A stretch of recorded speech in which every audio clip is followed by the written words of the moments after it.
स्वागत आहे सर्वांचे पुन्हा एकदा माझ्या एका नवीन व्हिडिओमध्ये। सर्वांना श्री स्वामी समर्थ। तर जवळजवळ 4 ते 5 महिन्यातून मी आपल्या चॅनेलवर व्हिडिओ अपलोड करत आहे। तर मी स्वामी प्रकट दिनाच्या दिवशी स्वामींची प्रकट दिनाची पूजा कशा पद्धतीने केली होती हा एक शॉर्ट्स व्हिडिओ आपल्या चॅनेलवर अपलोड केला। त्यावेळी खूप छान असा प्रतिसाद मला मिळाला, खूप छान लाईक व्ह्यूज भेटले। त्यामुळे म्हटले चला नवीन वर्षात नवीन सुरुवात, स्वामींचा आशीर्वाद घेऊन आपल्या चॅनेलवर जसं जमेल तसं एखादा व्हिडिओ आपल्या चॅनेलवर शेअर करावा। तर तेच आता मी करणार आहे। जसं म्हणजे 8 दिवसात 2 दिवसात किंवा 15 दिवसात एखादा व्हिडिओ मी तुमच्यासोबत आपले डेली रूटीन किंवा बाहेर कुठे ट्रिपला वगैरे गेले, माहेरी वगैरे गेले तर ते व्हिडिओ तुमच्यासोबत शेअर करील, किंवा वाळवणी पदार्थ वगैरे बनवले तर तेही मी तुमच्यासोबत शेअर करील। आणि आज आहे गुरुवार, तर गुरुवारी स्वामींची नित्यसेवा कशा पद्धतीने करते हेही तुमच्यासोबत शेअर करणार आहे। तर त्यासाठी तुम्ही व्हिडिओ संपूर्ण पाहत राहा। व्हिडिओ आवडल्यास लाईक शेअर सबस्क्राईब करायला विसरू नका।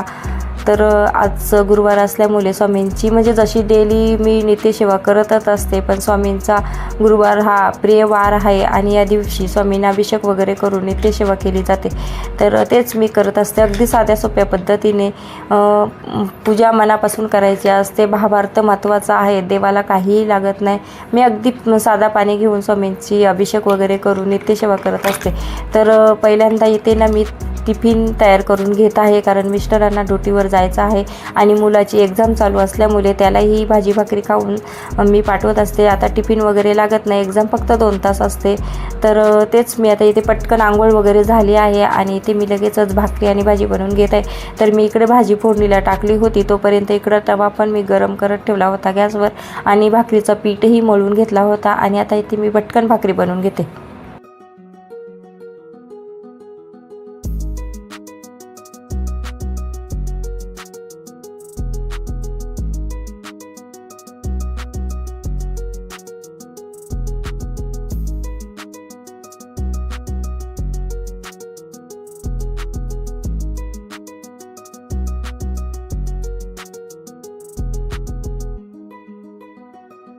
तर इथे भाकरी आणि भाजी झाली, तर इकडे मी लगेचच कोरा चहा बनवत आहे मला, मिस्टरांना आणि मुलाला। तर आम्ही सकाळी कोरा चहा पितो, कारण कोरा चहा पिल्याने ॲसिडिटी वगैरे होत नाही। त्यानंतर मी इथे भाजी झालेली तुम्हाला दाखवली, भाकरी झाल्या, चहाही उकळत होता आणि दादाला मी चहा वगैरे दिला। तो स्कूलला जाण्याची तयारी वगैरे करून तो स्कूलला भाकरी भाजी चहा वगैरे पिऊन गेला। थोड्या वेळ मी बसून घेतला, म्हणजे कारण मुलगा घरातून गेला की लगेचच मी झाडू कधीच मारत नाही। म्हणजे आमच्या घरातली कोणतीही व्यक्ती बाहेर गेली की लगेचच मी त्यांच्या पाठीमागे झाडू वगैरे मारून घेत नाही। तर थोडा वेळ बसले, नंतर झाडू वगैरे मारला आणि लादी वगैरे पुसून घेतली। ते काही मी इथे शूट केलं नाही आणि लगेचच इथे मी स्वामींचं अभिषेक करण्यासाठी बसले आहे। तर मी पाणी घेतलं आहे आणि पहिल्यांदा पलीने 5 वेळेला स्वामी समर्थ मंत्र म्हणून अभिषेक करून घेतला। त्यानंतर पाणी वगैरे टाकून स्वामी समर्थ मंत्र म्हणून स्वामींचा अभिषेक करून घेत आहे।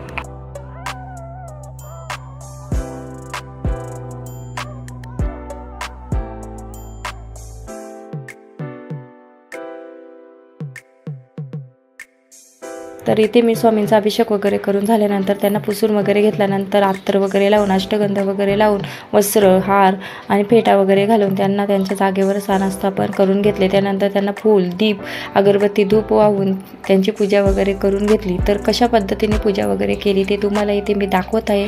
खूप छान आणि खूप प्रसन्न वाटत आहे त्यांचा अभिषेक वगैरे करून घेतल्यानंतर।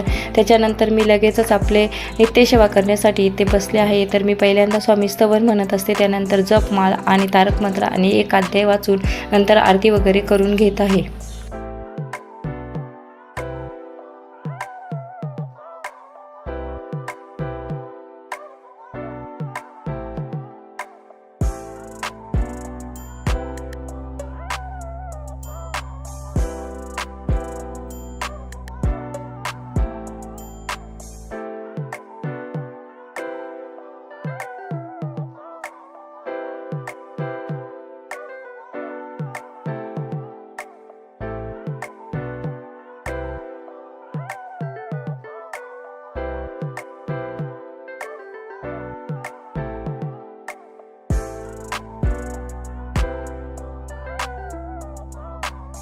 आरती वगैरे झाली का लगेचच स्वामींना झालेली नित्यसेवा स्वामींच्या चरणी अर्पण करून मुजरा वगैरे करून अशा पद्धतीने मी स्वामींच्या गुरुवारची नित्यसेवा अभिषेक करून घेतला। ते तुम्हाला कसे वाटले ते तुम्ही मला कमेंटमध्ये सांगा। आवडलं असेल तर लाईक शेअर सबस्क्राईब करायला विसरू नका।